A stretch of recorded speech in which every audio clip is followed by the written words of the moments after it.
उत्तर प्रदेश में लोकसभा चुनाव है और बहुजन समाज पार्टी ने अपने उम्मीदवारों को उतारकर और जातीय गणित के हिसाब से कहीं ना कहीं इंडिया अलायंस और बीजेपी के कैंडिडेटों की नींद उड़ा दी है। साफ तौर से बहुजन समाज पार्टी ने अपने जितने भी उम्मीदवार उतारे हैं अब तक, उसमें 20 से ऊपर तो मुस्लिम कैंडिडेटों को टिकट दिया है।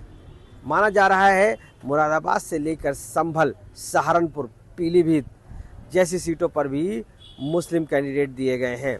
अब ऐसे में फूल बाबू चाहे पीलीभीत में हो जो जितिन प्रकाश के सामने हो, ऐसे ही शौकत अली लगातार मुस्लिम को टिकट देकर मायावती साफ तौर से मुस्लिम वोट बैंक को अपनी तरफ करना चाहती हैं, क्योंकि दावा रहा है कि पिछले विधानसभा चुनाव में समाजवादी पार्टी को इतिहास में सबसे ज़्यादा मुस्लिम माइनॉरिटीज़ ने वोट किया था, लेकिन उसके बाद भी मुस्लिम माइनॉरिटी कहीं भी संतुष्ट नहीं दिखती है। अब ऐसे में मात्र एक सीट विधानसभा में लाने वाली बहुजन समाज पार्टी लोकसभा में पूरी तरीके से दलित और मुस्लिम के गठजोड़ पर काम करना चाहती है।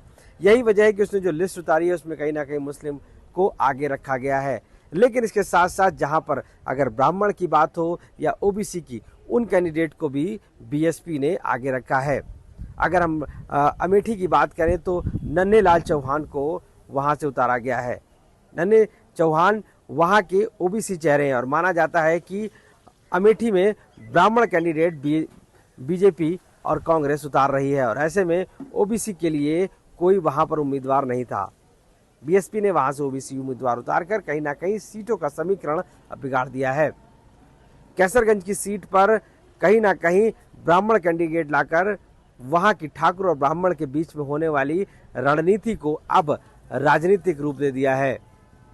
साफ तौर से कैसरगंज की सीट ब्रजभूषण शरण सिंह की है और वहां पर महत्वपूर्ण माना जाता है कि ठाकुर बाहुल्य वह सीट है और वहां पर कैंडिडेट जो आएगा वो ब्राह्मण होना चाहिए। ऐसे में ब्राह्मण पांडे को उतारकर कहीं ना कहीं बीएसपी ने इस पूरी कहानी में ट्विस्ट ला दिया है।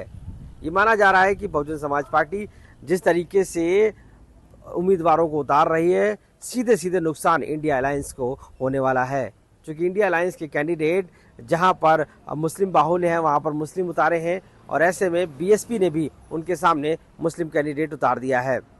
दूसरी तरफ जहां पर ब्राह्मण बाहुल्य क्षेत्र है वहां पर ब्राह्मण कैंडिडेट इंडिया ब्लॉक के सामने भी बीएसपी ने उतार दिया है साफ तौर से। और जहां पर ओबीसी मौर्य की जरूरत है वहां पर ओबीसी मौर्य उतारा है। बीएसपी चीफ मायावती ने साफ कर दिया कि वो कहीं रुकने वाली नहीं है। आरोप पिछली बार लगता रहा कि वो बी पार्टी है बीजेपी के और कहीं ना कहीं बीजेपी को जिताने की कवायद करती रही है, इसलिए वो डमी कैंडिडेट उतारती रही हैं।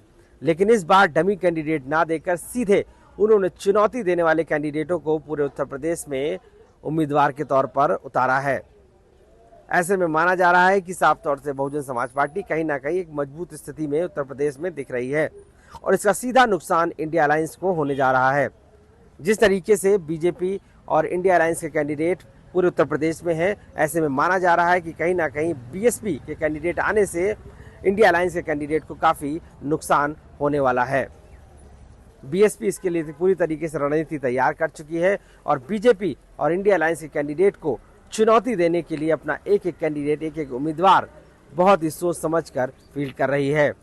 ऐसे में चाहे मुस्लिम कम्युनिटी से हो, ब्राह्मण से हो या कह सकते हैं ओबीसी से, सभी को एक बराबर मौका देकर बहुजन समाजवादी पार्टी इस बार लोकसभा में नया इतिहास लिखना चाहती है। बहुजन समाज पार्टी ने साफ तौर से ये कह दिया है कि वह इस बार इंडिया अलायंस को हटाने वाली है, यानी कि किसी भी तरीके से बहुजन समाज पार्टी को अपनी कैंडिडेट को लाना है, जिताना है और लोकसभा जीतकर आगे जाना है। यही वजह है कि आज की डेट में जो कैंडिडेट बहुजन समाज पार्टी के हैं वो अपने आप में एक मजबूत देखे जा रहे हैं। लखनऊ से चुनाव आज तक के लिए आशीष श्रीवास्तव।